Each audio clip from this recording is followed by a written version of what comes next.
అది దేవుని రాజ్యానికి నేను దూరం చేసేదని రాస్తుంది ఇక్కడ క్రొత్త నిబంధనలో గలతీ పత్రికలో. ఏంటి భేదం అంటే భేదాధనిక భేదం. అగ్రజాతి నిమ్న జాతి అనే భేదం, తెల్ల జాతి నల్ల జాతి అన్న భేదం, ధనికుడు దరిద్రుడు అన్న భేదం, పెద్ద కులం తక్కువ కులం అన్న భేదం, ఆంధ్ర వాడు తెలంగాణ వాడు తమిళనాడు వాడు కర్ణాటక వాడు అన్న భేదం, జాతి కుల మత ప్రాంతీయ భేదం. నువ్వు ఏ విధమైన భేదాన్ని పెట్టి సాటి సహోదరుని ప్రేమించటం మానేసి వ్యతిరేకించి కీడు కల్పిస్తే ఆ భేదం ఫలితంగా నువ్వు దేవుని రాజ్యానికి దూరం అవుతావని లేఖనం చెప్పింది. ఇక భేదం విషయంలోనే ఇంత మ్యాటర్ ఉంటే ఇక కక్షల సంగతి ఏంది?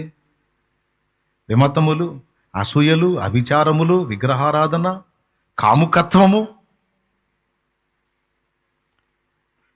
ఇక్కడ ఈ మాటలు చెప్పాడా? మరొక చోట ఏమన్నాడు? ఈ ఒక్క చోటే కాదండి, 1 కొరింథీ పత్రిక 6వ అధ్యాయము 9వ వచనం నుంచి చదవండి, అక్కడ కొన్ని ఉన్నాయి. ఇప్పుడు చెప్పినట్లు తాగుబోతులు రాలా.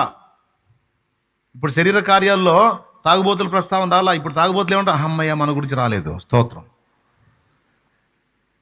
అనుకుంటారు. ఇప్పుడు ఇక్కడ ఈ లిస్టులో అవి కూడా వస్తాయి చూడండి. అన్యాయస్తులు దేవుని రాజ్యమునకు వారసులు కానేరని మీకు తెలియదా? అన్యాయం చేసేవాడు దేవుని రాజ్యానికి రాడు. మోసపోకుడి, జారులైనను విగ్రహారాధికులైనను కూడా మొదలు పెట్టాడు. జారులైనను విగ్రహారాధికులైనను వ్యభిచారులైనను ఆడంగితనము గలవారైనను పురుష సంయోగులైనను దొంగలైనను లోభులైనను. దొంగలంటే దొంగలు కొంతమంది యేసు ప్రభువుని నమ్ముకున్న వాళ్ళు పాపం దొంగలుగా ఉండి దొంగతనాన్ని వృత్తిగా పెట్టుకొని వాళ్ళు దేవుడిని నమ్ముకున్నారు. అంతకుముందు విగ్రహాలకు మొక్కి దొంగతనానికి పోయేవాళ్ళు ఇప్పుడు ఏంటంటే ప్రార్థన చేసుకొని పోతున్నారు, అంతే తేడా.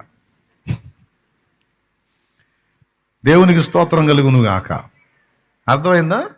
అంతకుముందేమో ఏదో ఏటనో దేన్నో కోసి, అమ్మా మేము వెళ్ళింది పని సరళంగా జరిగి ఏమండి జనాలను ఫుల్గా వైనం చేసి వాళ్ళ ఏడుపులు మేము పచ్చగా సంతోషంగా రావాలి. మేము ఎవరిని వైనం చేస్తాం, వాడేమో ఏడవాలి, వాడి భార్య పిల్లలేమో ఏడవాలి, మేమేమో ఆనందంగా వచ్చి నీకు మళ్ళీ ఇంకో దాన్ని కోయాలి. అప్పుడేమో ఆ పని చేసి వెళ్ళేవాళ్ళు. ఇప్పుడు యేసు ప్రభువుని నమ్ముకున్నారు. ఇప్పుడేం చేస్తానంటే మోకరించి, ప్రభువా వెళ్తున్న కార్యం జయకరంగా జరగాలి తండ్రి, నువ్వు ఎంతైనా నమ్మదగిన దేవుడు నాయన, ఆశ్చర్యకరుడు నాయన, అద్భుతాలు చేసే దేవుడు నాయన, వెళ్ళగానే పని జరగాలి ప్రభువా. ఏంటి ఆ పని అంటే దొంగతనం.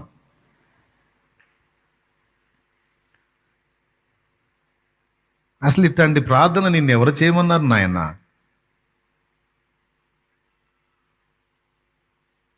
దొంగతనం చేసి బ్రతకడానికి దేవుడు నీకు అవకాశం ఇచ్చాడా? పాత నిబంధనలోను 10 ఆజ్ఞల్లోనూ క్రొత్త నిబంధన ఆజ్ఞల్లో కూడా దొంగతనము కూడదని ఉంది కదా నాయన. మరి అట్లయితే నేను ఎలా బతకాలి నాయన అంటే మోకరించి ప్రార్థించు, నీకేదో ఒక ఉపాధి మార్గం నేను చూపిస్తాను నాయన, కానీ దొంగతనం అనే పని మాత్రం చేయొద్దు నాయన.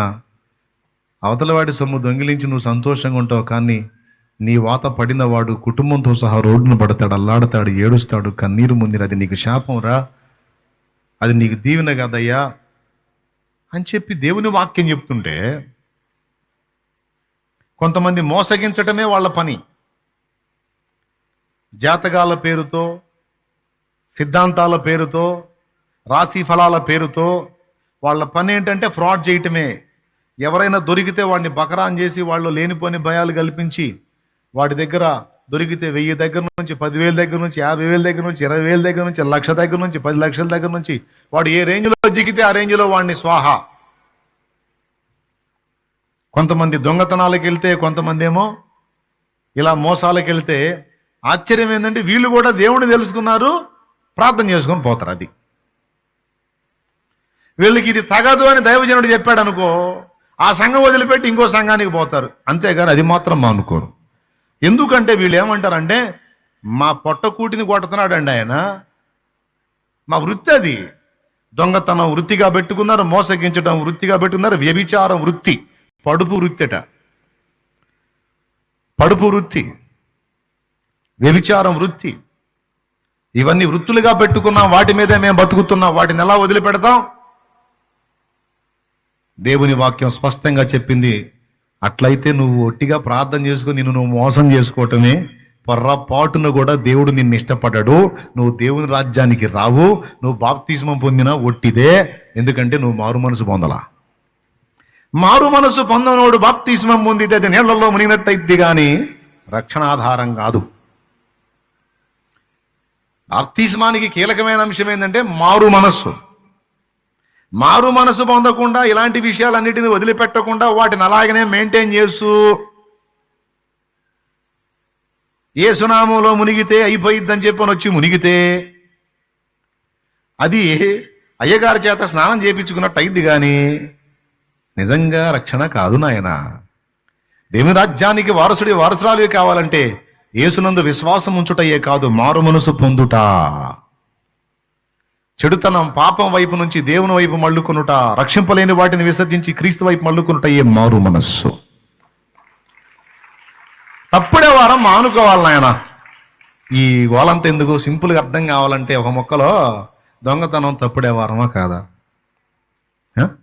వ్యభిచారం తప్పుడే వారమా కాదా? ఈ మోసం చేసి నడవటం తప్పు వ్యవహారం కాదా? ఈ పడుపు వృత్తి అనేది, వేశ్య సంబంధమైన జీవితం అనేది అది పాపమా కాదా? వాటన్నిటిని విసర్జించకుండా అందులో కొనసాగుతా మళ్ళీ అందులో కానుక తీసుకొచ్చి మందిరంలో ఎవడేమన్నాడు నిన్ను? అలాంటి వాటిని సపోర్ట్ చేసి ఆ రూపాయితో ఒక దైవజనుడా నువ్వు పోషింపబడితే అది శాపగ్రస్తమైనది. దానివల్ల నువ్వు దీవించబడవు, దానివల్ల నీకు కూడా దరిద్రమే. వాళ్ళని ఏమన్నా అంటే చర్చికి రారేమో, అందుకని రాకపోతే కానుక ఏరేమో, మళ్ళీ వాళ్ళకు వద్దని చెబితే కానుక తేరేమో. ఏం చేస్తే మనకెందుకు లే, కానుక తెచ్చేస్తే మనం మంది స్వాహ అనుకుంటే దేవుడు మనకిస్తాడు స్వాహ ఒకటేసారి. నిన్ను నిలబెట్టింది ఎందుకు దరిద్రుడా అంటాడు. వాళ్ళ పనుల్లో వాళ్ళు కొనసాగటానికంటరా నిన్ను ఏర్పరిచింది నేను. అవి మానండి, మారు మనసు పొందండి, రక్షణ పొందండి. వేరే మార్గాల్లో నేను మిమ్మల్ని పోషిస్తాను, తప్పుడు మార్గాలు వదిలిపెట్టండి అని చెప్పడానికి కదరా ప్రవక్తగా నిన్ను జనములకు నియమించింది. వాళ్ళ రూపాయలు తీసుకొచ్చి నీకు ఇస్తే ఆ రూపాయల పాపాయలా చేసుకొని ఆ పాపపు సొమ్ము దాచిపెట్టి నా బిడ్డల్ని పాపంలోనే కూర్చోబెట్టావు. దౌర్భాగ్యుడా, అబద్ధ ప్రవక్త. ఎవడ్రాను? దేవుడి సేవకుడు అని చెప్పింది నిన్ను. లెగుస్తాడు దేవుడు. వాళ్ళందరి కాడికి నువ్వు మోసగాడివిరా. వాళ్ళు పాపం చేస్తున్నారు, వాళ్ళకి సపోర్ట్ చేసి ఆ రూపాయిని ఆశించి వాళ్ళకి సపోర్ట్గా పలికావు చూడు, వాళ్ళందరి కాడికి నీది పెద్ద దోషం రాని రేపు నిలబెట్టి ఉలుస్తాడు తాట.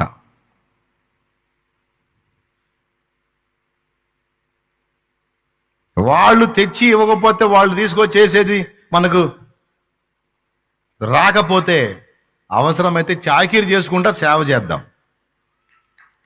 కష్టం చేసుకుంటా చేద్దాం. అట్లా చేయలేదా?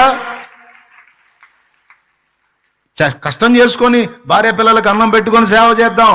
అంతేగాని విశ్వాసులు ఇచ్చే రూపాయికి అక్కుర్తిపడి విశ్వాసుల్ని ఖండించుకుని ఉంటే ఎట్లా? తప్పుడు నడతని బ్యాలెన్స్ చేయకపోతే ఎట్లా? సరి చేయకపోతే ఎట్లా? వాళ్ళు నాశనం అవుతారు, రేపు నరకానికి పోతారు. అందుక దేవుడు మనల్ని నియమించింది కాదు కదా. వాళ్ళని జాగ్రత్త చేయాలి, సరి చేయాలి, క్రమపరచాలి, వాళ్ళని సరైన త్రోవలో నిలబెట్టాలి. నీ కన్నబిడ్డలు అలా నాశనం అవుతుంటే నువ్వు ఎట్లా సహిస్తావు? ఆత్మీయ బిడ్డలు కూడా కన్నబిడ్డల కంటే ఎక్కువ. ఇట్టి కార్యాలు చేసేవాడు అసలు దేవుని రాజ్యానికే రారని చెప్పేశాడు. యేసునామం ఎంత ఇంపార్టెంటో మారు మనసు కూడా అంతే ఇంపార్టెంట్ నాయన. ఏమైనా ఇబ్బంది పెడుతున్నానా మిమ్మల్ని? కాస్త నొప్పి కలుగుతుందా? కలుగుద్దులే. కలిగినా చేసేదేముంది? మారు మనసు పొందితే బాగుపడతావు, దీవించబడతావు, అన్ని విధాల వర్ధిల్లుతావు, ఆరోగ్యం బాగుపడిద్ది, మనశ్శాంతి దొరికిద్ది. ఎప్పుడైతే పాపాన్ని వదులుతావో, పాపం మీద జయం పొందుతావో, అప్పుడు అన్ని విధాలా దీవించబడతావు, నెమ్మది పొందుతావు, మనశ్శాంతి వచ్చిద్ది, దేవుడు అందించే సమస్తము నువ్వు పొందగలుగుతావు. ఎప్పుడైతే దురాశకి వెళ్తావో, చెడుతనానికి వెళ్తావో, బలహీనతకి వెళ్తావో, పాపాన్ని ప్రేమించి శరీరానికి లోబడిపోయి లొంగుతావో, అనుభవించాల్సిన భ్రష్టత్వం అంతా అనుభవిస్తావు నాయన. అనుభవించాల్సిన బాధ అంతా అనుభవిస్తావు. అది అనుభవించకూడదనే ప్రేమ గల దేవుడు వద్దు నాన్న వదిలేసే అని చెబుతున్నాడు. అయ్యా, ఆయన ప్రతినిధిగా నేను కూడా అదే మొత్తుకుంటున్నా. నువ్వేమో ఆదివారం పూట వచ్చి ఆ రోజు చేసేయన్ని చేసి మళ్ళీ ఆదివారం వచ్చి చేయరాని పనులు చేసి. ఎన్నిసార్లు వింటాడు ఆ పాట? సిగ్గుందంటారా నీకు అంటాడు. సిగ్గుందంటారా? 6 రోజులు తెలిసి ఆ పనులన్నీ చేయటం, ఆదివారం రాగానే నేను ఒకడు దొరికాను, చేయరాని పనులు చేసి గాయపరచిన. పొన్నా ఈ వారం గాయపరచు, నెక్స్ట్ వీక్ అన్నా గాయపరచగరా అంటే మళ్ళీ ఆదివారం ఇంటికి పోగానే మొదలు పెట్టేది గాయాలు చేయటమే. వారం అంతా గాయాలు చేయటం, ఆదివారం వచ్చి గేయాలు పాడటం. ఏ క్యా హే, ఏ క్యా హే? మారద్దా? మారొద్దా? మార్పు చెందొద్దా? అయ్యో రాజ్యం పోగొట్టుకుంటామే.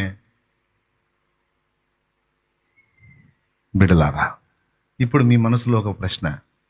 మారాలని మాకు ఉంది, జయం పొందాలని మాకు ఉంది, వల్ల కావట్లా. నువ్వు చెప్పినప్పుడు బాగానే ఉంటుంది, మారాలనిపిస్తుంది, కానీ ఇంటికి బాగానే, ఆ సీన్లో బాగానే, ఆ సన్నివేశంలో బాగానే వీక్ అవుతున్నావు. ఒక మాట చెప్తాను, ఎన్నిసార్లు అవుతావు? బతుకంతా అదేనా? అందుకే ముందు ఒక విషయం చెప్పాను. సత్క్రియ చేస్తే పాపం దూరంగా ఉంటుంది, సత్క్రియ చేయకపోతే పాపం నిన్ను సమీపించుద్ది.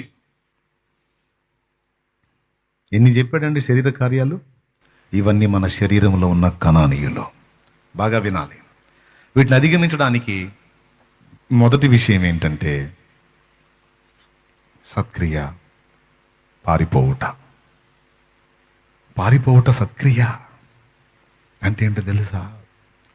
ఇక్కడ నేను ఇలా కూర్చుంటే ఖచ్చితంగా నేను శోధించబడతాను, కాబట్టి నా టైంని బిజీ చేసుకోవాలి.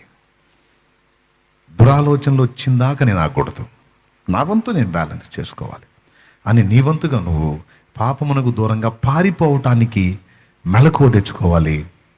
సత్క్రియ అది. ఓకేనా?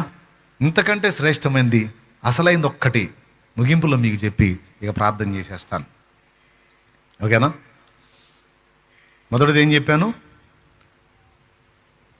దుష్క్రియకు తావివ్వకుండా సత్క్రియలో బిజీ అయిపోండి. పాపమునకు దూరంగా పారిపోవడానికి ప్రయత్నం చేయండి. పోరాటానికి ట్రై చేయొద్దు, దాన్ని ఎదిరించడానికి ట్రై చేయొద్దు, నీ వల్ల కాదు. ఎందుకంటే అన్నిటినీ ఎదిరించి పోరాడమన్న పౌలు గారు పరిశుద్ధాత్మ ప్రేరణలో ఒక జారత్వం విషయంలోకి వచ్చేటప్పటికి పారిపో అన్నాడు. మిగిలిన పాపాలన్నీ దేహానికి వెలపట ఉన్నాయి, జారత్వం అనేది మాత్రం దేహానికి లోపల ఉందన్నాడు. మిగిలిన పాపాలు ఒక నష్టం కలిగిస్తే జారత్వం కేవలం దేహానికే కలిగించిద్దిరా నష్టం అన్నాడు. చేసేటప్పుడు అర్థం కాదు, కానీ తర్వాత దాని ఫలితం ఎత్తిన పడ్డప్పుడు ఓ ఓ ఓ అని అల్లాడుతావు. నువ్వు జాగ్రత్త పడరా బాబు అంటున్నాడు. ఇవన్నీ నేను చెప్పిన లేఖనంలో ఉన్నాయి. ఏమన్నాడు? జారత్వమునకు దూరముగా పారిపోవుడి అన్నాడు. యవనేచ్ఛలను విడిచి తిమోతి పత్రికలో 2 చెప్పాడు. చూస్తారా రెఫరెన్స్? చూడండి, చెప్తా. తిమోతికి రాసినటువంటి మొదటి పత్రిక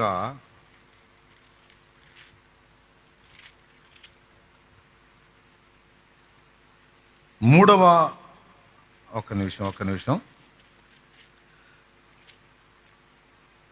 2వ పత్రిక 2వ అధ్యాయము 22వ వచనం చదువు నాన్న. నీవు యవనేచ్చుల నుండి పారిపోమ్ము, పవిత్ర హృదయులై ప్రభువునకు ప్రార్థన చేయు వారితో కూడా నీతిని, విశ్వాసమును, ప్రేమను, సమాధానమును వెంటాడుము. ఎక్కడేమన్నాడు? పారిపోమ్మన్నాడు. ఇప్పుడు నేను చెప్పేది వింటున్నారా? ఇటున్న పారిపోతున్నారా? వినకుండా ఏమన్నాడు? పారిపో అన్నాడు. ఇప్పుడు కొరింథీ పత్రిక పోదాం. మొదటి కొరింథీ పత్రిక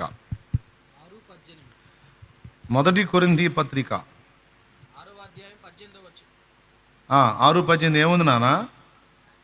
జారత్వమునకు దూరముగా పారిపోవుడి. అదుగో, పారిపోవుడి. అసలు పారిపోవడం చెప్పొచ్చా? ఎదిరించుడి, నిగ్రహించుకొనుడి అని కదా చెప్పాలి. పారిపోండి ఏంది అంటే అర్థం ఏంటంటే మీకు అంత సీన్ లేదని. అర్థమైందా? అవతలాళ్ళు ప్రేరేపించినప్పుడు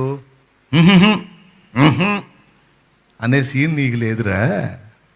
కాబట్టి షోలు ఆపి పరిగెత్తారు అక్కడి నుంచి, లేకపోతే చిక్కుతావు బేటా అని చెబుతున్నాడు. ఎంతమందికి అర్థమైంది? యోసేపు ఆ పని చేశాడు. యోసేపుకు బైబిల్ లేదు, ధర్మశాస్త్రం లేదు, కొత్త నిబంధన లేదు, పాత నిబంధన లేదు, కానీ పరిశుద్ధాత్ముడు ఉన్నాడు. ఈరోజు మనకి సలహా ఇచ్చిన పరిశుద్ధాత్మే ఆనాడు యోసేపుకు తోడై ఉన్నాడు. యోసేపునామే అన్ని తలుపులు మూసేసి ఆయన ఒక్కడినే పట్టుకొని, రా నాతో పాపం చెయ్యి యవనుడా అని ప్రేరేపిస్తే, ఇట్టి దుష్కార్యమునకు నేనేలాగో పాల్పడుదును, నా దేవుడు చూస్తున్నాడు, నా వల్ల కాదని ఆమెను విదిల్చుకొని పారిపోయాడు. నింద మోపి జైలు పాలు చేసిన దానికి ఇష్టపడ్డాడు, కానీ పాపం చేయడానికి ఇష్టపడలా. అందుకే యోసేపు చరిత్ర పుటల్లో నిలిచాడు, ధన్య చరిత్రుడయ్యాడు.